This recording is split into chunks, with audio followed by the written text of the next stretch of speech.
Join me as I dive deep into the latest updates and theories about the Assassin's Creed Black Flag remake. Can I figure out what's really happening before it's officially revealed?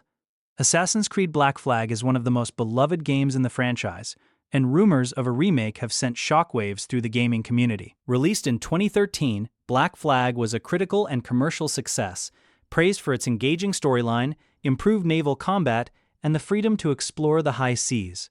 A remake could breathe new life into this classic title, but it's a project that's fraught with expectations. The expectations for a remake are sky high, and fans are both excited and apprehensive about what changes could be made.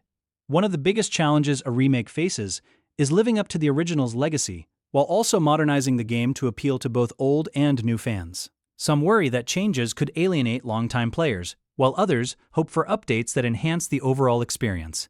The community is buzzing with opinions on what should stay and what should go. In terms of gameplay, Black Flag was a significant step forward for the Assassin's Creed series, introducing a more fluid and immersive experience.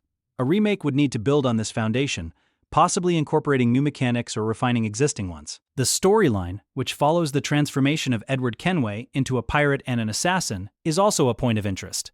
Fans love the characters and the narrative arc, but there might be room for expansion or deeper exploration. When thinking about what makes a remake successful, it's clear that fan feedback will play a crucial role.